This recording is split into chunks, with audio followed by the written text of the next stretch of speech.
Okay, this is BobRoss, and this is game 6 of the regionals. So versus Xander Spitfire. Now, this is technically not really a game in the regionals. We agreed beforehand because we're guild mates and because we could. We decided to go with a draw, intentional draw. I was a little on the fence about it, but I decided, what the hell, I'm already at the top of the bracket. What good's another win gonna do me? A loss could possibly hurt me a little bit in my standing there, but it was more just wanted to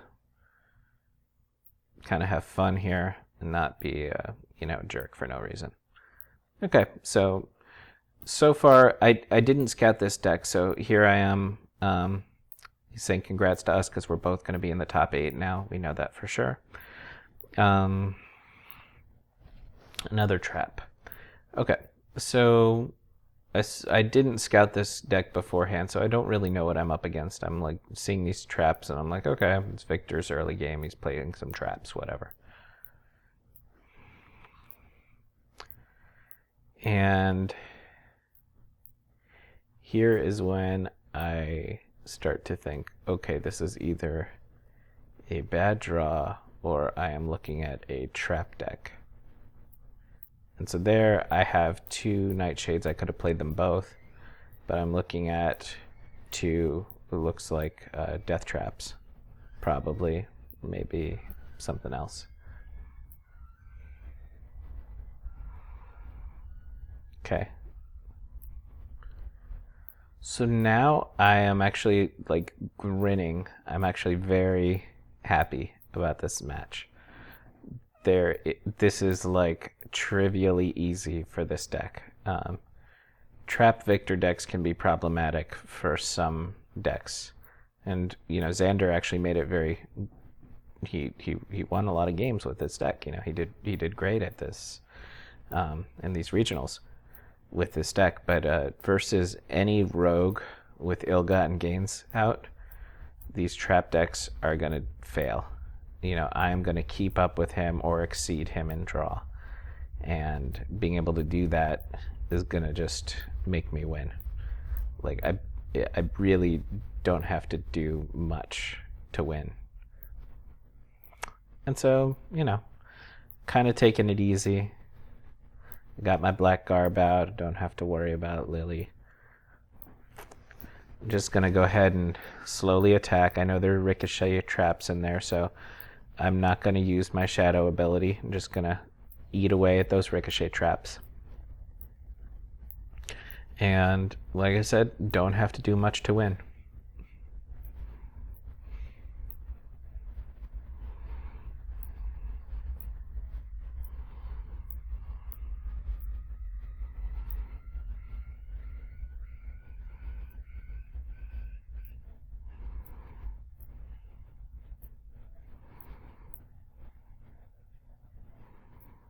Okay.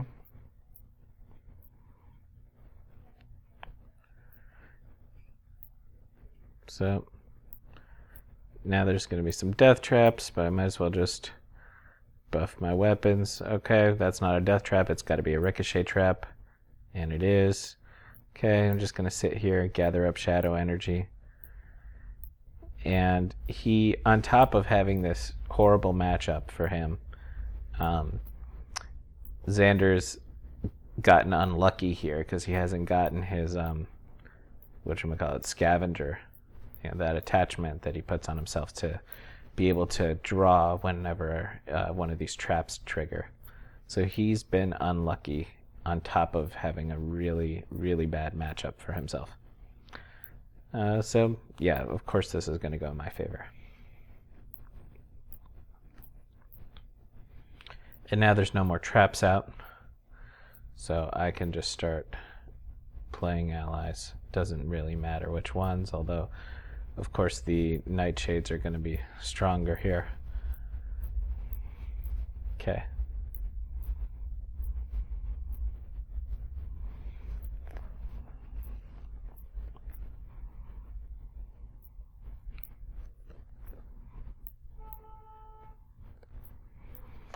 I used to play Victor back in Dark Prophecies a lot whenever I got tired of Serena, basically. Serena wasn't consistently good. You know, there were certain matchups that were just really awful for her. And Victor was a little bit better at those matchups.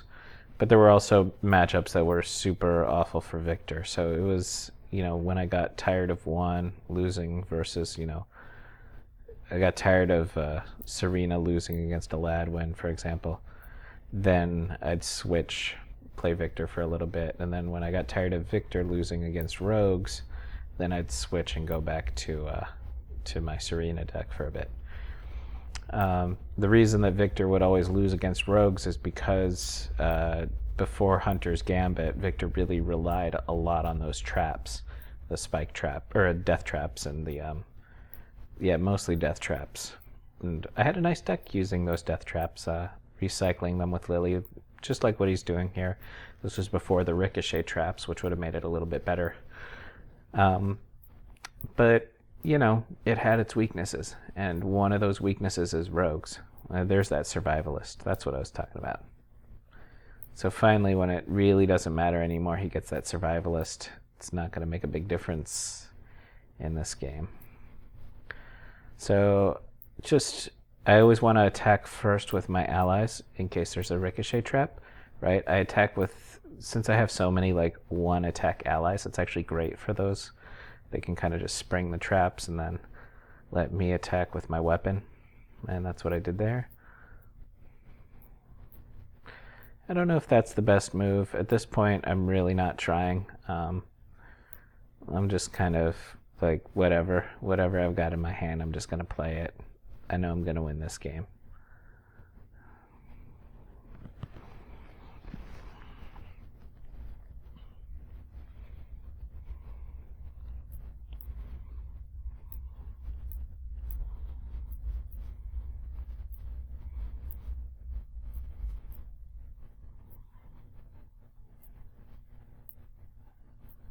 Okay. And we got a poison arrow. And another trap. It cost 3, so it's either a ricochet trap or a death trap. So I'll attack, test it out. It's not a ricochet trap, okay. So I can attack with my hero. And we're good. Okay, and that's it.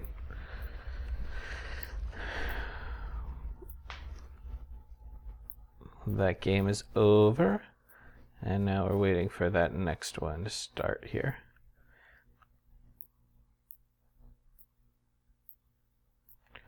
So this is a neat little trick. It's something we used in the regionals.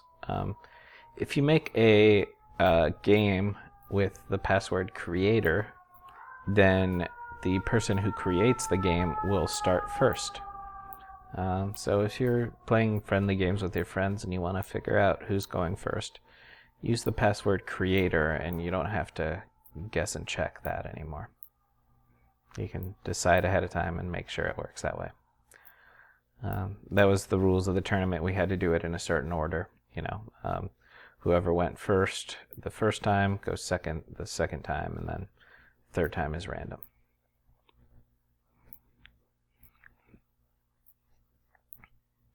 So once again, we've already agreed to a draw here, so neither of these games matter as far as the tournament goes. They're just for fun, but they really do kind of highlight, I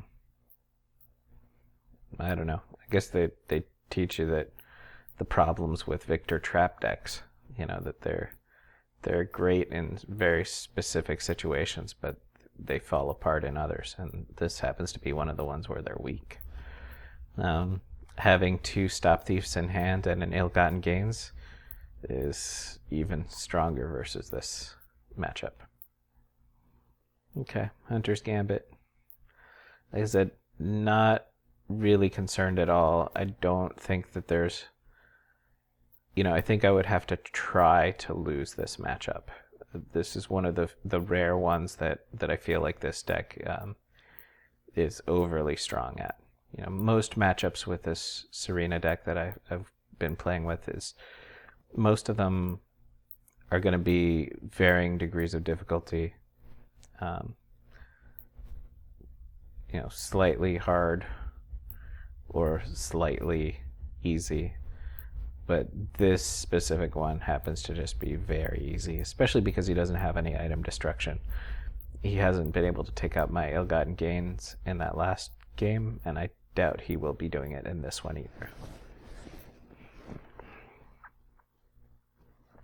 But he does get his survivalist out early, so that's nice for him. Okay. I know he doesn't have a ricochet trap because I checked it with my ally last turn. So I'm just going to go ahead and try to steal something from him. And, ooh, I didn't even know there were allies in this deck. Okay. Well, that could have given me some trouble. Good thing I stole it.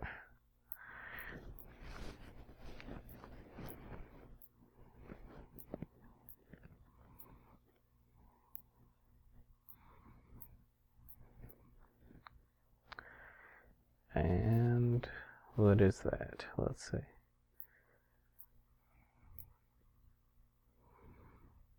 Yep, ricochet trap. So again, I don't really care those things proc because I wind up drawing cards. And looks like it's a death trap. I'll attack him. So he's got a full hand. Don't really care. Not much he can do to me.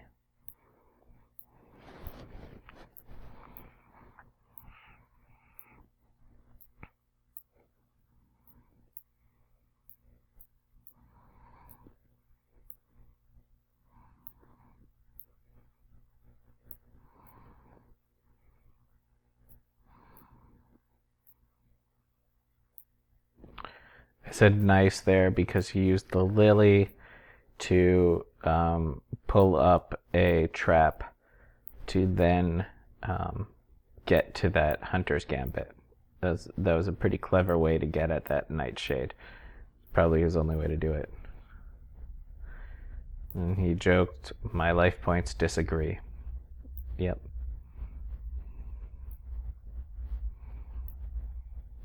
Okay. Got 2 cards there.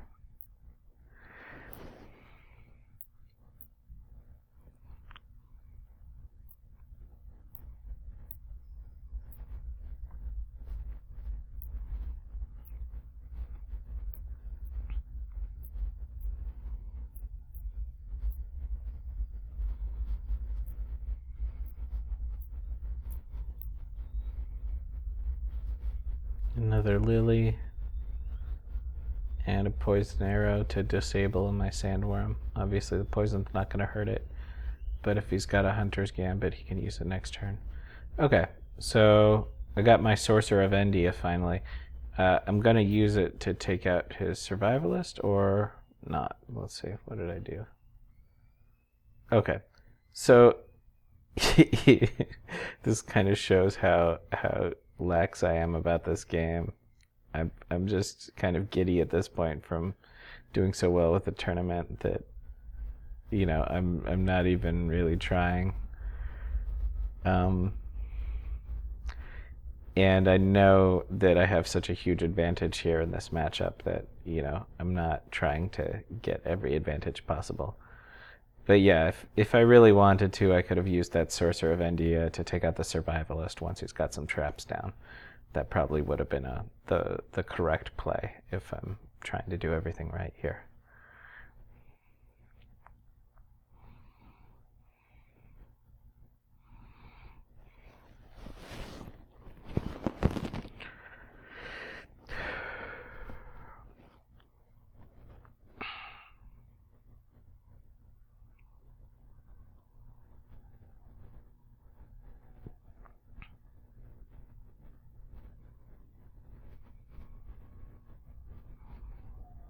Okay. Yeah, I don't really care about a Legend Rises. There we go. Let's just mill him.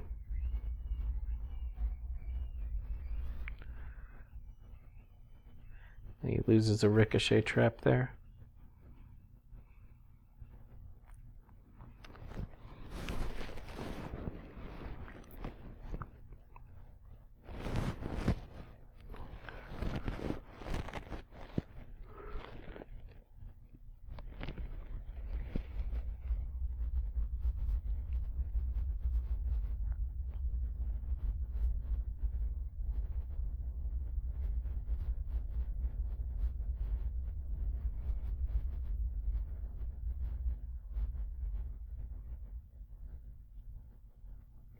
Okay, Soul Seeker.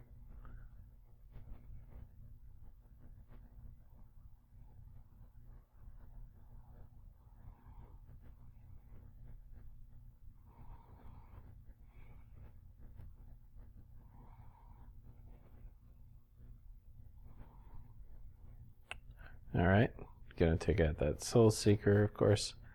Once again, a Sorcerer of India. Maybe this time I'll hang on to it. Won't be so cocky. Once again, Black Garb. I can take out that Lily Rose Cult. Draw a card, mill him a little bit. Right. This game's pretty much mine at this point.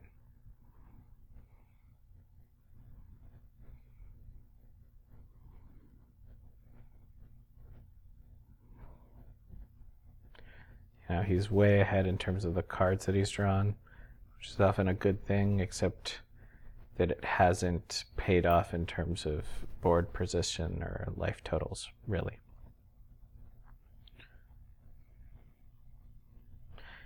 Yep, so now he's got all those things. I can finally get rid of his Survivalist. I'll go ahead and do that. Get my card. Do that. Get my card. Let's see, is it another Ricochet? Yep, and get my card. Okay.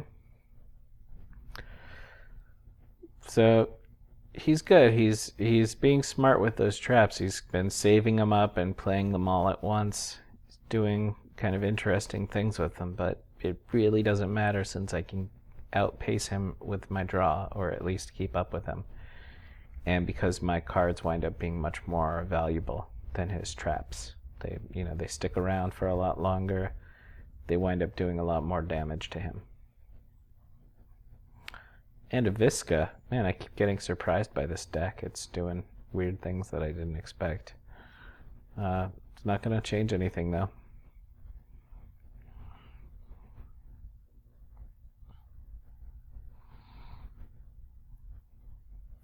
Probably could have resourced one of those weapons there.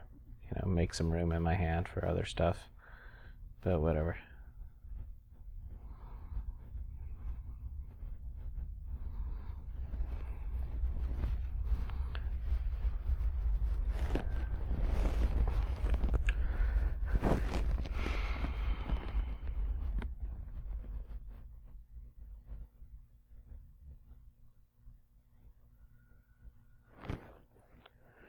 Okay, this game is over.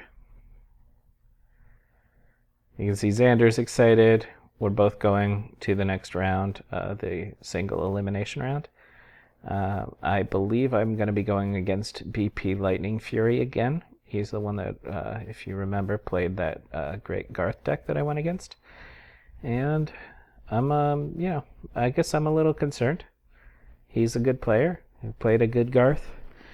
Those decks were evenly matched, and who knows what'll happen. He might wind up changing it up just enough to make it, a counter to me, or he might take a different deck entirely that is aimed specifically at countering my deck. I don't know.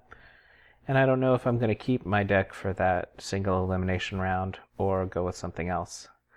I guess I'll decide at some point this week, and I'll keep you guys posted. All right.